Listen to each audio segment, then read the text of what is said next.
For those of you listening on the pod. Welcome into hour 2, Emilio, man, doing his best Tim impersonation. I like it. Trying. So, Quay Walker, let's lead it off with this. And actually, Jacob, I'm going to play this in the background. Talk to everybody about what you were talking about with Nazir Stackhouse. If you guys haven't seen it, there's a video on YouTube, right, where they're interviewing him, and he's talking about the Ball King and all that good stuff. Jacob, you take it away, man. Tell us what they're referring to with the Ball King. Yeah, I really wish Emilio would have seen this because I think he would have absolutely loved it. So if you go to the Packers' actual official YouTube page, channel, whatever you want to call it, look at the Nazir Stackhouse interview. It's about 6 minutes long, around the 3-minute mark. They'll ask him, they were talking about how, first of all, he brings up how the 43, the differential that we talked about, how the Washington Redskins did it, I believe, in like 1984. That same year, Mark Murphy had 9 interceptions, which has absolutely helped that be an insane record that still has not ever been broken. So they said that's not just a number. We're actually talking about that. We are getting each other so hyped about that number that they want to make that a reality. You know, reach for the stars, you just might grab one. I think Michael Scott said that or something like that. That's the mentality that they have. And it's not just the fact that they actually have like these lawfully unrealistic expectations and they just say that.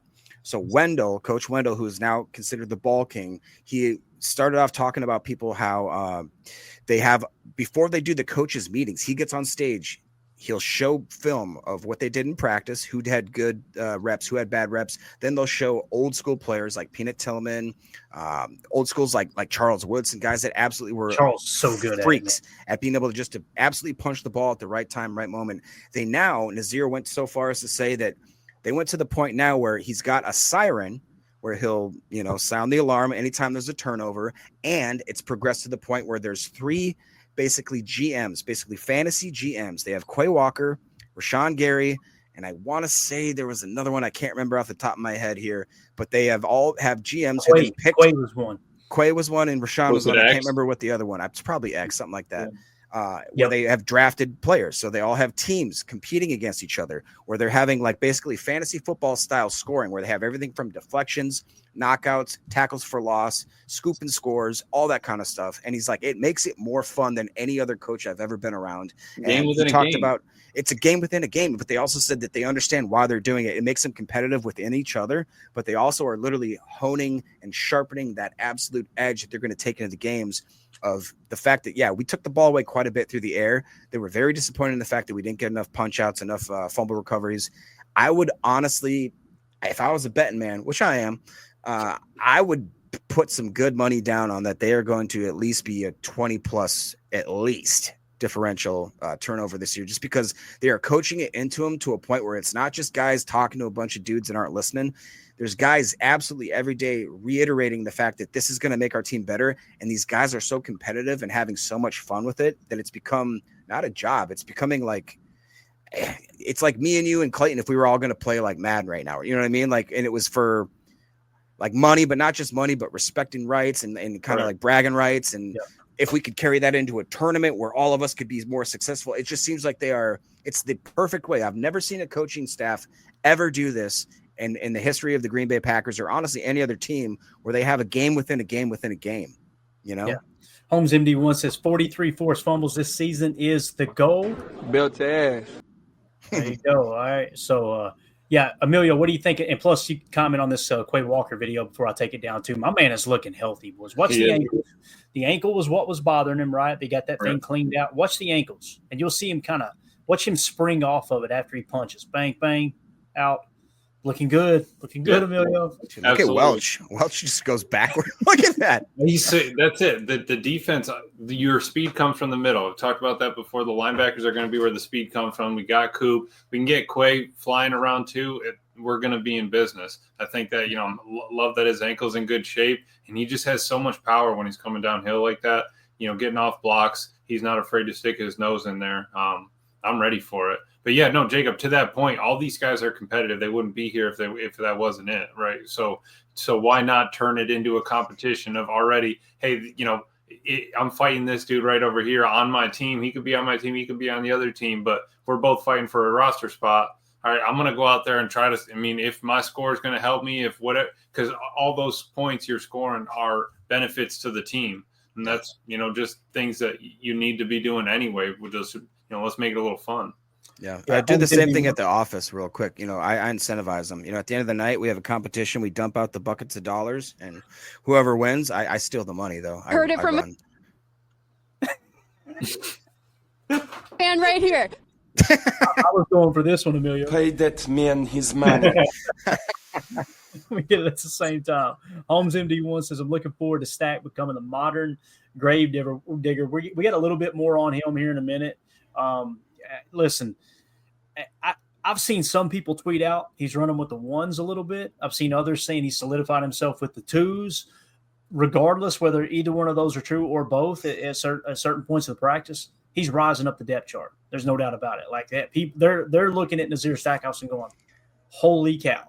Because the dude, I'm telling you, man, he's a grown ass man. And Jacob, that video that you sent me that you were just talking about, how excited he is. You could tell he's one of those guys that he's going to pick the room up, and it's not fake. It's just like this childlike faith, exuberance, just having fun, and he was all excited about the scoring system. Did you actually watch? You got to watch a little bit of it? Yeah, watch the whole thing. Yeah. Didn't that kind of just get you like? I've never seen that type of coaching ever. Yeah. I've never even seen anything like it. And you got to be able to connect with the thing that reminded me of was Nathaniel Hackett and the Gold Zone. Gold Zone, yeah. And the reason it doesn't matter how excited the coaches are, it doesn't matter how excited the fans are. It's how are the players going to respond. And to see Aaron Rodgers respond to the Gold Zone the way he did, Right. Emilio, he looked like a little kid. He was so excited about it. He's like, he comes in with this absolute, and this is what Aaron said, this absolutely ridiculous gold member. Was that what he called him? Gold member, Yeah. Goldfinger or something, character. And Coach Lynn, I love gold. I It was like awesome. gold. Absolutely awesome. So, and I'll say this too. When it comes to the players kind of embracing that, if they embrace it, right, and take it from the coaches and run with it, it's going to bleed into the fans too. Like Jacob's been excited about it. I heard Jason Wilde, he's writing an article, and I can't wait to read that, right, on the Ball King, right? And you said the siren, Jacob. Every time they have a takeaway, right, there's going to be a siren. Yes, sir. Get that in Lambeau Field. When they do it in game, have it dude. blaring over the speakers and just have it become a thing. And listen, I know we got some folks that want to enjoy the game and they want things to be kind of, hey, sit down, see all this. Blast that damn siren as loud as you can, dude. They should be able to hear it all the way down in freaking, I don't know, name some random Wisconsin. Chicago. Town. They should hear it all the way in Chicago. There you go. So, I think it's a great thing, and it's just something to help create a little bit more identity for the Packers. So, all right. Coach. Kind of gives it a little bit of that college feel, right, Clay? Honestly, you get the whole crowd. I mean, and that would get me hyped up in the crowd. Are you kidding me? You get that siren going off, we get a turnover, everyone's screaming. Yep. Just steal the when they do in hockey, just that siren right there. That'd be perfect. Oh yeah, absolutely. You know what I mean? And this is a cool shot here. Mike Spofford said Xavier McKinney always first in line with the Packers safety drills. We're talking about these youngsters coming in, right? And we talked about Edgerrin Cooper kind of rising, throughout the season and becoming a star. And I'm excited to see year 2 for him. But kind of lost in the shuffle. What started this whole thing was Xavier McKinney. Jeff Hafley and Xavier McKinney have got this defense rolling in the right direction. And now you got everybody else at the bottom side of the roster, like a Nazir Stackhouse that may not even make the roster. Who knows, right? Right now it's looking pretty good, though. And it's early. But you got everybody kind of embracing this culture. And what I love in Xavier McKinney, he's not a real fiery guy. He's not a dude that's rah, this and that. He's just going to go out there and take the damn ball away from the quarterback, right? He's going to pick passes off, and he's kind of that, I don't want to say quiet leader, but he's that calm demeanor leader, you know what I mean, in the locker room on the defensive side of the ball. And then you got Edgerrin Cooper, who's just this young freaking stallion out there running around doing things that we haven't seen a stack backer do in Green Bay in a long, long time. It's exciting for this defense, man. It really is. And another youngster here. Go ahead and read that if you want. No, don't read that, Jacob. What the hell's wrong with you, man? Stand up, Emilio. You got to be careful when you tell him to stand up. We do have the same shirt. We're wearing the exact same shirt. Yeah, we planned it. You'll have that. Both of y'all shop at Baby Gap. That's all. All right. Got that Schmedium on tonight. Both of you do. Ryan Wood tweeted out Pacers rookie. I think he meant Packers, by the way. Pacers rookie Baron Sorrell gets a sack on Malik Willis, and Rashawn Gary celebrates with him after the play. Good burst into the backfield. Another player we're talking about. Baron Sorrell, I try not to get like overly excited about anyone who's drafted out of the first 3 rounds because it's like, okay, this is going to be a project. But damn, if Goody can't hit on 4th-round picks, so boys. No. Talk about Zach Tom being a 4th-round pick. There was like 3 or 4 we listed off on one show. They were all, was Romeo Dobbs a 4th rounder? Am I thinking right, guys? Pretty sure. Yep. Yeah, there were several of them. He's got kind of a track record. Wasn't Bach a 4th rounder? I think Bach was a 4th. Now that would have been Yeah, it would have been. That would have been Ted. But nonetheless, there's something about their scouting department, Emilio, where 4th round's kind of a sweet spot for them. For the longest time, 3rd round was a swing and a miss, right? Yep. But it seems like 4th round is where it kind of feels like go for the highly athletic dudes in the first 3 rounds and then go back to the tape, in the later rounds. I could be wrong there, but I'm excited about Baron Sorrell, man. I think he's going to be a stud. I think he is too. I mean, you got a lot of potential there. Coming from a big school, dude that shows up, cares what he's doing, cares, that this is his job. This is what he's going to do to provide for his family, all that. So let's go out there and try to absolutely crush it. I think he's got the speed, the power for it. I'm kind of excited to see what Hap does there. Yeah, and Jacob, I'm not sure if this was the same play or not, but Wes Hodkiewicz put a similar tweet out, and it sounded a little bit different. Malik Willis has gotten the D-line to bite a few times on zone reads, but Baron Sorrell will not be fooled. Would have been a big tackle for a loss. We know him coming from Texas. That was a big thing with those Texas defenders. They were really, really big on stopping the run, right? So what do you think about Baron Sorrell? Do you think he's got a chance? I think he's going to be fairly heavy in this rotation in terms of the edge defensive room. Yeah, I mean, I'll go on record saying that he's not an underdog, right? And he's not necessarily UDFA, obviously, or anything like that. But I do think that he maybe slid a little farther than most people would have thought, especially he was sitting there, at the actual draft, which was cool. We remember that moment. And the way that Matt LaFleur talks about him, and Matt LaFleur, maybe he'll have been known for some coach speak here and there, but not lately. He's pretty blunt about what he says about players and what he won't say about players. If he doesn't want to talk about a player, he'll just brush the comment off completely, almost make you feel stupid for asking it. When anytime he has a chance to talk about Baron Sorrell, what has he said? He says he's a consummate pro already. I love the way he's preparing. He basically said there's no way he cannot succeed with the way that he's going about his day-to-day, professional career. He's done everything up until this point to succeed, I believe, is also what he said. I'm not going to just see that as a coach speak. I think that actually means that, he is going to be, maybe it's not this year, maybe it doesn't splash into the league or whatever, but I do think that the amount of just work ethic that kid has, and you watch the way that he's so emotional with his family, with his friends, with his teammates. Wasn't it Matthew Golden and someone else that said, like, basically everyone else, if you had to bring one teammate into the league with you, wasn't it like almost 90% of the whole team said, I'm taking Baron? With everybody. Everybody said everybody they interviewed from Texas. They asked that question to anyone they interviewed, but everyone from Texas, every single player said Baron Sorrell. Mm-hmm. That's crazy. I potentially think he could be, stealing snaps from Mosby. I mean, from Enigbare. Yeah, it could be because we had Preston there at the beginning of the year, so there's going to be snaps that are moving around. I do think that he's going to be over 100. He's what, maybe 200 snaps, I could think, this year. So yeah. I hope so. Yeah. Michael Rodney at Packer Notes on X said, nice to see defensive tackle Nazir Stackhouse getting some reps with the 1s and 2s. The defense would really benefit if the undrafted rookie from Georgia can effectively replace TJ Slayton. Again, man, it's early, but we got a preseason game coming up next week. I'm going to be looking for Nazir Stackhouse, boys. That's who I'm going to be paying attention. Oh, yeah. And is he wearing 93? He is wearing 93, right? Correct me if I'm wrong. That is. Yeah.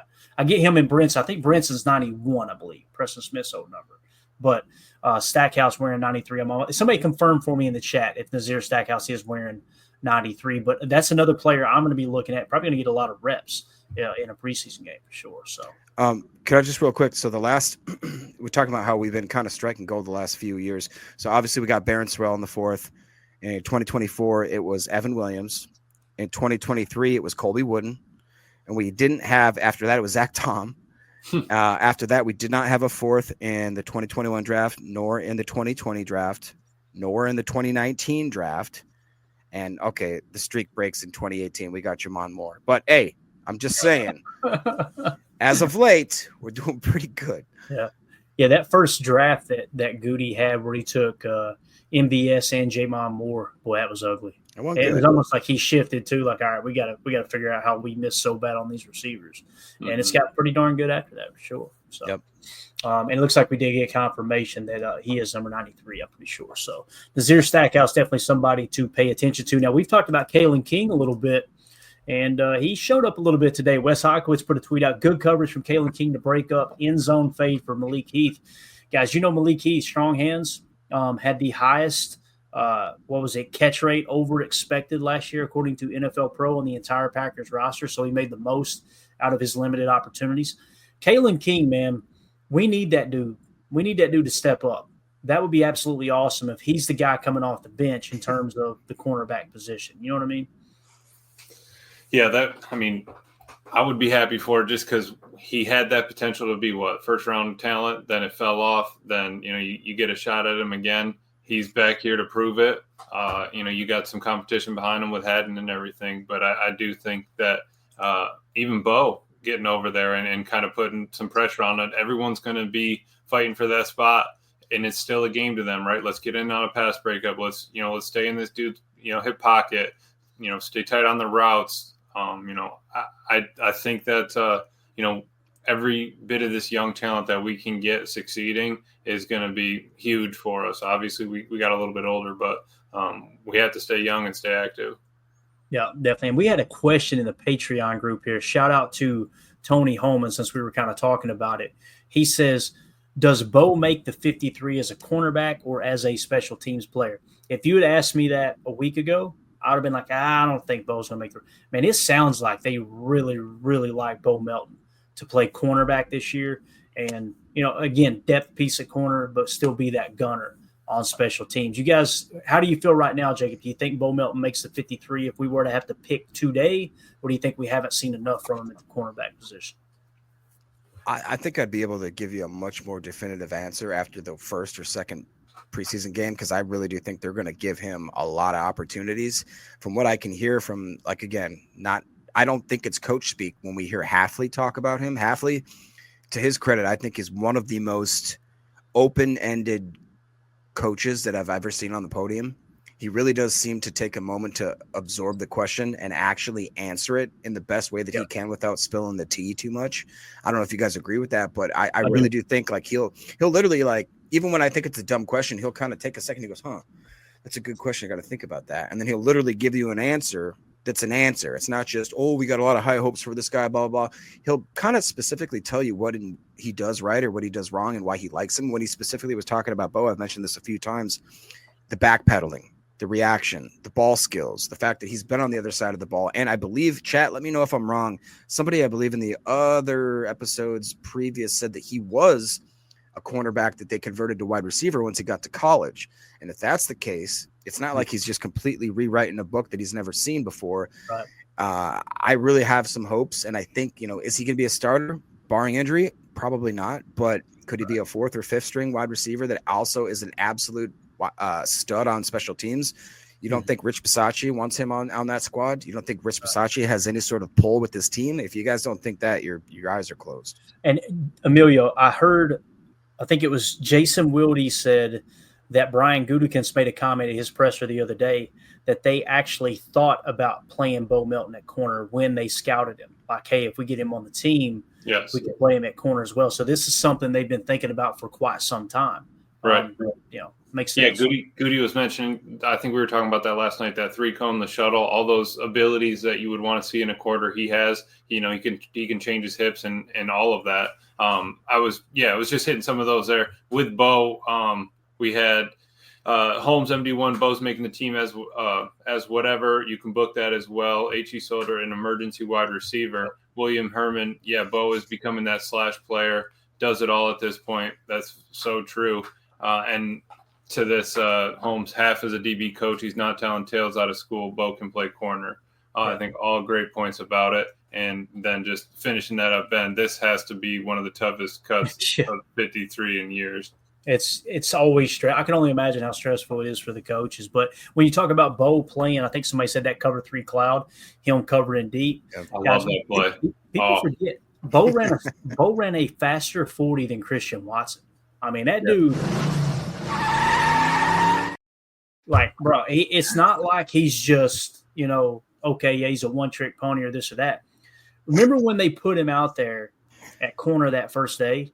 And you guys remember I brung the screen down to where you couldn't see people's jerseys, and we were just watching the feed. I was like, just watch the feed. Remember I said, like Rex Ryan, just look at the feed, okay? And lo and behold, it's like, who do you think was better? And everybody was like, oh, that dude, hands down. That's Bo Melton. It was his footwork in the cornerback drill that looked the best of anyone. So you never know, man. It might. Cheese curds make my stomach hurt all the time, but I do eat them, though. Love it. So Rob Domowski said practice number 8 highlights. You got one more there? He played corner in high school, and his brother obviously played corner throughout college, right? Maxwell. So practice number 8 highlights. Tight end John Fitzpatrick with his best catch at the camp. Made a sliding touchdown grab, sounds like.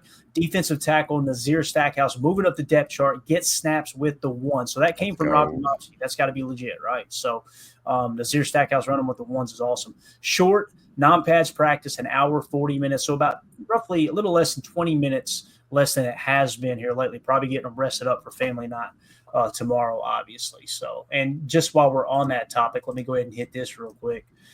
Family night tomorrow. The Packers did tweet this out. I'm not sure why they didn't put a time, but it is official. They are going to be streaming it on Packers.com. Okay, so that's just got to go to Packers.com, pop it up on the old computer, put it on your TV. I'm going to have it on my phone, my cellular device. I told Mandy, listen, because we're going to be at that baseball game at Bristol Motor Speedway. I told her, I was like, we need all the extra battery packs we can find. We got like 3 or 4 of them floating around the house. I'm going to be streaming family night while we're sitting out there watching a baseball game tomorrow night, I promise. So, yeah, you guys make sure. What I may do, too, I might create some kind of – if you guys don't go live, I may create a stream and have it up so you guys can hop in here and chat like you did before. But if y'all want to go live, let it rip. So, does anybody know the start time when the festivities start? Jacob, you got any information on that? Emilio, you maybe? Because I don't know why they wouldn't put it in the tweet here. I guess 7:30 on the calendar that we have previously. I don't know how much we can trust that, but that would be yes. That doesn't seem like right because don't they want to do the fireworks too? That usually needs nighttime, right? Well, yeah. 7:30 what? Oh, 7:30? I thought you said 2:30. I can't read. No, 7:30 Central, right? That sounds about right then. Yeah. Okay, we'll go with that. Now, this schedule has been wrong numerous times. Right? Yeah, very true. No practice tomorrow, and then I find out, hey, they have practice today. All right, 6. Where did you find your lame schedule? I don't know, Packers.com. That's right. Yeah. 6 Poopy says, let's go Packers, beat the Packers. There you go. All right. Oh, we're going to give him some.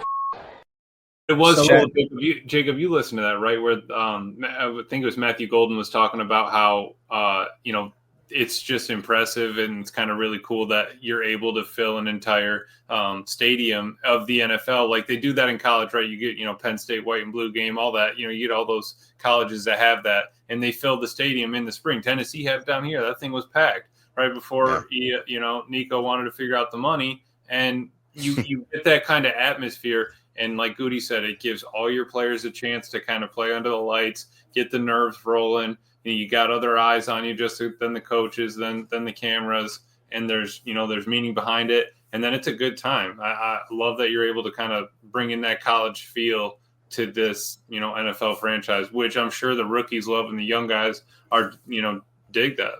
Yeah, Ben right here. I don't think I've seen it here, Ben. So thank you for coming in here. He says 70,000 fans on Family Night. No one else has that. I was just gonna say, like, there is just every team usually has a inter squad scrimmage. Maybe even they'll have another team coming over for a little bit of, it's kind of scripted scrimmages. There's nothing to get you ready for the NFL for these young guys, these UDFAs, than walking out to 70,000+ fans screaming. Absolutely screaming like it's the Coliseum. They're walking out there. If that's their first introduction before they even hit preseason, imagine how much more prepared they are going to be when they actually hit the bright lights of the NFL and the prime time goes live. Yeah, definitely. All right, so let's do a quick little recap of practice today, and you guys know the drill here. I go in, ask Grok, hey, look, comb through all the articles, try to find some of the highlights from camp. So if you guys are watching this video and you didn't see our offensive breakdown or our defensive breakdown, just at the end of this video, you can fast forward right to the end and you'll see a link to all of those right there on the screen for you. Here we go. Overview. Practice 8 occurred on Friday, abbreviated in shells rather than full pads due to player soreness and fatigue. Coach Matt LaFleur stressed that training camps meant to be challenging to build resilience. The session focused on red zone work and served as a lighter rep before Saturday's family night. All right, let's talk about Jordan Love's performance. He was 10 of 15 on passing, including 3 consecutive touchdowns. Started strong with 6 straight completions, featuring a bullet pass to tight end Luke Musgrave and a step-up throw to wide receiver Romeo Dobbs against defensive end Rashawn Gary's rush. So, Gary, I seen some tweets saying it would have been a sack for Gary, although you know how it is in practice. Sometimes the throw gets off there, right? He connected with Jaden Reed, Matthew Golden twice, and Dobbs. One pass to Golden involved a fake end around to McCole Hardman. How's that sound for it? A little fake end around, throw it out to Matthew Golden. In red zone drills, he attempted to pass to running back Emmanuel Wilson in the end zone, but it was off target. Wilson later left with the trainer, so we got to keep our eye on that. We may not see Emmanuel Wilson at family night tomorrow. Don't be too alarmed. Hopefully we'll get an update here in the next couple of days. Threw too high on a screen to Tucker Kraft, then found Golden again, incompleted to wide receiver Malik Heath, covered by Keyshawn Nixon, so maybe Keyshawn flashing a little bit, and delivered touchdowns to Dobbs, Heath, and tight end John Fitzpatrick on the bootleg. So you're hearing more and more bootleg in this camp. Am I wrong, guys? Like last year, even when Love was healthy, you didn't hear a whole lot of bootleg stuff because we were probably pressing in a duo. What if we come out this year and we go a little stretch, a little more outside zone and boot off of it? That'd be exciting. Yeah. I mean, Amelia, what do you think a guy like Savion Williams, when healthy, could help with that sort of offensive scheme set? Just adding another absolute wrinkle to any defense that has to try to combat that. Yeah, you kind of get the guy that do you want to cover him with a linebacker? Do you want to cover him with a corner? Do you want to bring a safety down? I think that he can definitely add to it, and he's kind of big, physical. You can get in between the numbers. You're not as worried about him, if he does get hit. Though I do like that we're kind of changing the platform on which Jordan Love's throwing this ball. I think Matt knows, and we talked about pistol last year. He coming into the offense. What is Waggle going to be it? Is Boots going to be it? That's what I remember was, really sell that fake, get the ball way out there, AR-12, put that thing way out there. Everybody sees it. And then the dude somehow just running, screaming wide open on a deep crosser. And I think that Matt already gets him to that point as well. Let's move the play. Let's take advantage of what Josh Jacobs did last year. Move the platform where you can get Jay Love going, and also, help out your O-line. The rush isn't as bad if they're worried about the run, all these things. Yeah, definitely. All right, moving along. Plays of the day. Wide receiver Jaden Reed made the standout play despite a toe injury from Thursday. We'll get to an update there. Everybody knew that Jaden Reed missed yesterday and then came back. We'll give you an injury update at the end of this article here in a second. On a play-action pass from Love, Reed collided with rookie safety Jonathan Baldwin, fell and caught the ball on his back, potentially the best catch of camp. We kind of talked about that earlier. Matthew Golden continued to impress today. Every day that passes, he seems more and more comfortable. I've seen several tweets come out today saying, boy, this Matthew Golden looks different. He looks different. And, again, in the past, we've kind of harnessed those young receivers. Jaden Reed was the first one where we just kind of turned him loose. Guys, he was a second-round pick. He came out and turned his butt loose. What do you think they're going to do to Matthew Golden? I think he's going to be a starter week 1. Injury report, new injuries.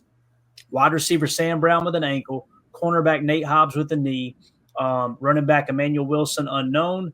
That was the one where he left. We just kind of mentioned that, right? Cornerback Kamal Haddon with the hip. Defensive edge defender Aaron Mosby with the groin. Left tackle Rasheed Walker with the mystery groin. Guard/tackle Travis Glover with the shoulder. Hold on. Emilio, it's going to be okay. Let me get this on the screen. We'll love that. But that means he's out there just putting in the work. He's putting his body on the line for the team. I don't know.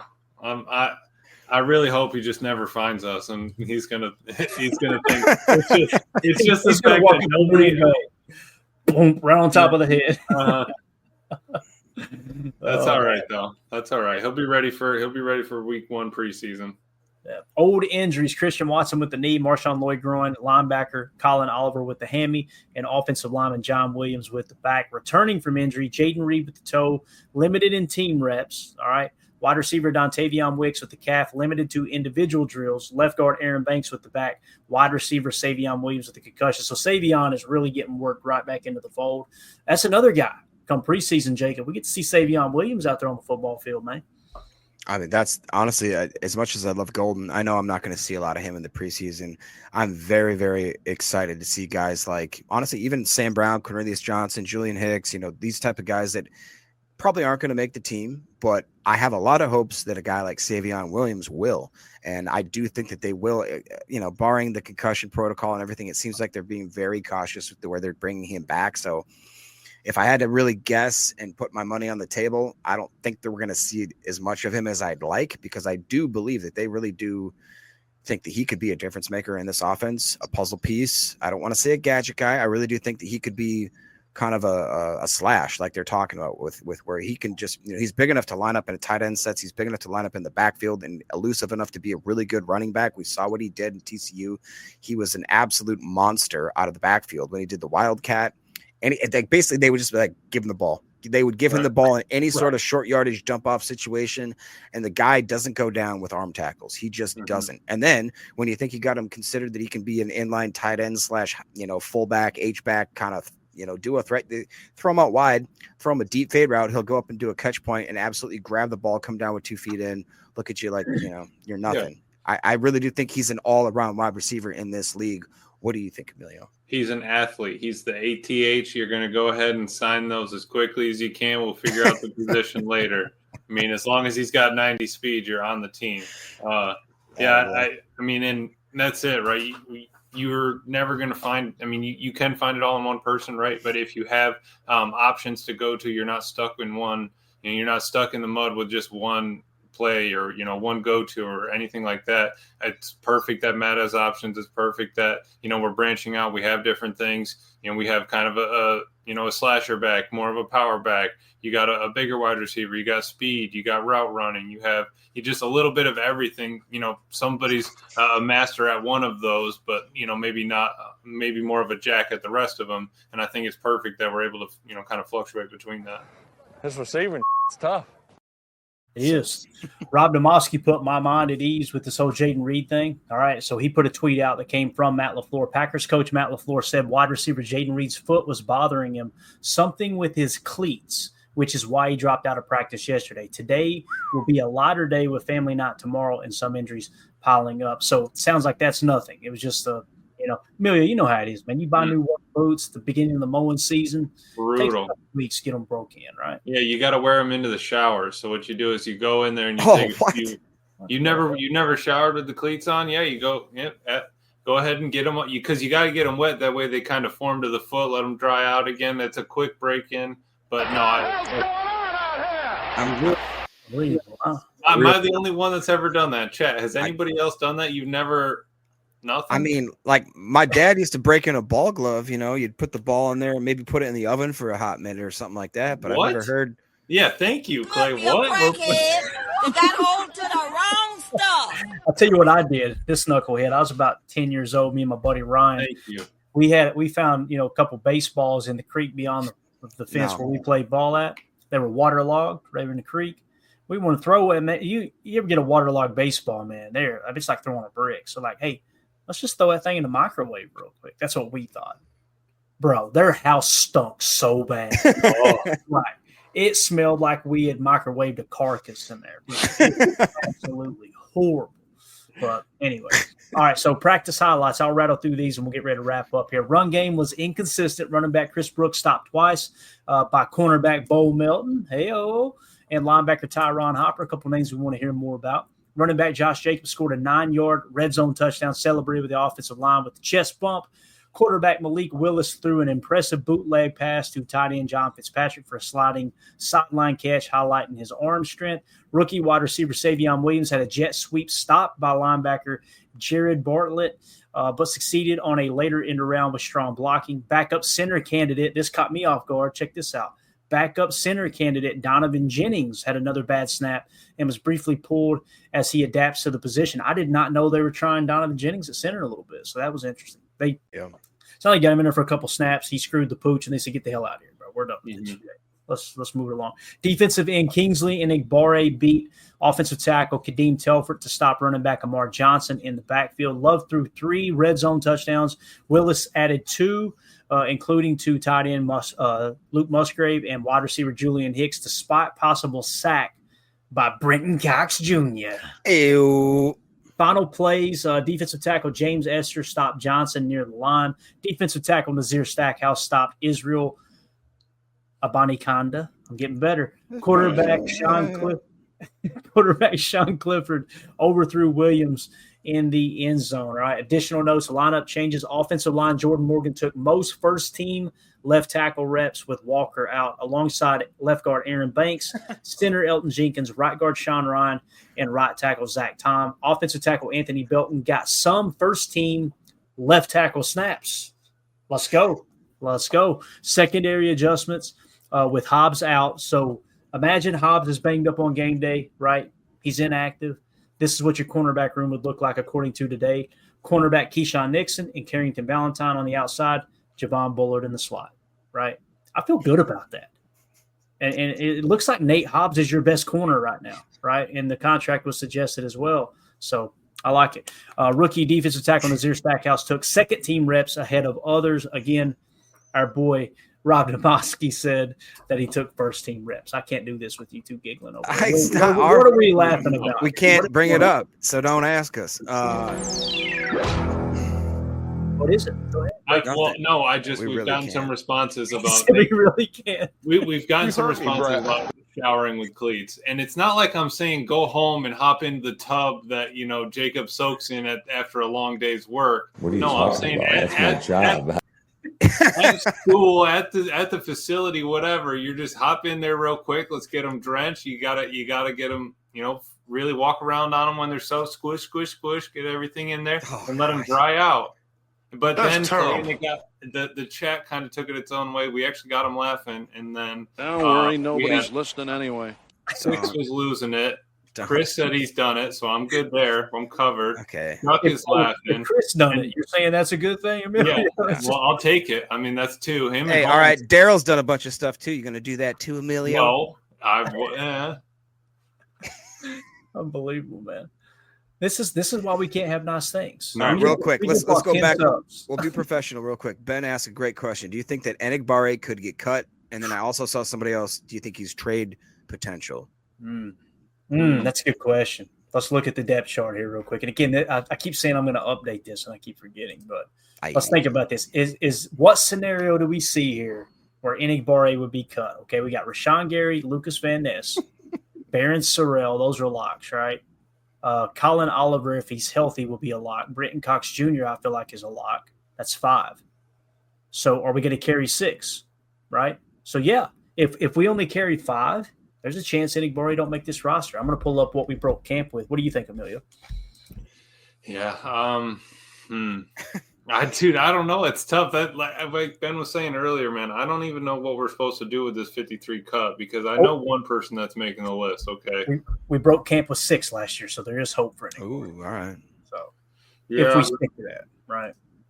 I don't know. What do you think, he was playing through injuries last year. I will say that. I was a big Kingsley Enagbare guy when he first came out. I just haven't seen the progression, and I just feel like that I think he's kind of the definition of what we call a progress stopper, right? A guy that maybe, we have a lot invested in because he was a fairly, any draft pick, I would say, is putting in draft capital, right? So I don't think that I think he was a 5th rounder. Chat, you can correct me if I'm wrong. Yeah, but 5th or 6th, right? Yeah, and I think he was definitely coming off some injury. Didn't he tear, I think, a ligament in the knee, and he just didn't quite – I think he even went on record saying, I don't know, I don't feel like I can trust it right now. Like, it just didn't feel – My knee. That is the absolute worst feeling. Exactly. And, yeah, you've been through there, right? I've torn an LCL. I think Emilio's torn major ligaments and had to come back. It is kind of freaky, kind of scary to come back and absolutely try to put that foot in the ground and drive that, drive to have the kind of drive that you need to have an offensive edge or defensive end in this league is just unbelievable. It seems a lot easier to us sitting here on our couch drinking daddy sodas and eating chips, right? Yes. But it's not necessarily always going to be that way. So I personally would love to have Cox over Kingsley. Don't cut that. Why did you have to pause? I paused for drama, dramatic effect. I got some advice for y'all. Take 2 weeks off, then quit. This is what happens when Tim isn't here to keep it on the rails. Absolutely. One last question. This came from the Patreon group. Shout out to Randy Cleavers. He says, what are your thoughts on Marshawn Lloyd? Is he ever going to play? Is he injury prone? Listen, I don't like using that type of terminology there, Randy. I think it's more bad luck than anything. I mean, the guy had appendicitis, right? Like he had to have an emergency appendectomy last year that ended his year. Now, I understand it's like we're 3 injuries in. Actually, I think 4 injuries in now in his second year. I don't know how you guys feel about it. I try to stay away from that whole, somebody's injury prone. They're made of glass and all that. Not that Randy's trying to be overly negative. It's just, I don't know, man. Sooner or later, though, you do got to look up and go. We say it all the time. You can't make the club in the tub. You cannot make the club in the tub. So I don't know. It's tough. I feel like it's just, some luck sometimes, right? You just can't get away from it. It's football. People are going to get hurt. It's just for some reason he keeps drawing the short straw. So hopefully at some point he can get past it, get over it, and, keep moving forward with the career. Yeah. All right. Jacob, you got anything else, man? Let's wrap this big bear up. No, I think that's a fair thing to say. Like I said, I hate that moniker of labeling somebody glass. Guys, these NFL players, Marshawn Lloyd, for instance, is going against 11, or let's say 4 300-plus guys that are just aiming at his legs every single day. Like, I couldn't do it. I know Emilio probably could for a while, and then he'd get tired and need some cannolis. But, it's really unfair for us, again, to just be sitting here and say, oh, he can't do this, he can't do that. Has he had unlucky, streaks? I believe so, absolutely. But I really am pulling for the kid. Now, worst case scenario, I am very confident in our running back room. Even if you just keep the same that we had last year with Jacobs, with Wilson, hopefully he's going to be healing up. And I think Chris Brooks might be the most underrated player on the offense right now, which is crazy to say that. But Matt LaFleur trusted him down the stretch and in the playoffs. Yeah, absolutely. All right, let's give a quick shout out to Josh Vallanningham becoming a member here on YouTube. United Bates with the super chat, and thank you guys for getting us to 5,000 subs. Y'all are awesome. Patrick Blum with the super chat said, "Whip it good." Clint the Armchair Quarterback gifting 10 Packer Fan Total Access memberships. Appreciate that. Hardy the Prophet with the $5 super chat. And he's going to be getting us some extra content from Hall of Fame weekend. Hardy the Prophet is the MVP tonight. And then Patrick with the gifting 1 Packer Fan Total Access membership. Really appreciate everybody playing their part, man. You guys are awesome. So we'll be back tomorrow night. Oh, also, if you want to get yourself entered into the giveaway, we're going to be doing an autographed Luke Musgrave rookie card. Really cool piece of memorabilia. All you got to do is be a member here on YouTube. Just hit the join tab. Or what I would recommend is become a member on Patreon. Go to patreon.com/Packer Fan Total Access or scan the QR code in the upper right. You get extra content over there. You get access to the questions for the show, all that good stuff. So if you have to choose between one of those two, I would suggest do the Patreon. But nonetheless, both of those will get you entered into the giveaways. Appreciate you, fellas. This was fun, man. We did good. Missed him, but we did good. So, all right, everybody have a wonderful evening. We'll see you tomorrow. Listen, early show tomorrow. I'm going to get with the guys to see what makes the most sense. There's a chance there'll be a live stream during Packer Family Night. Don't bank on it right now, but we'll be going live either late morning, early afternoon tomorrow before I head out to Bristol and get out to the ball game. So everybody have a wonderful evening. As always, let's go out and be the change we want to see in the world, and go Pack. There we go. Bye, guys.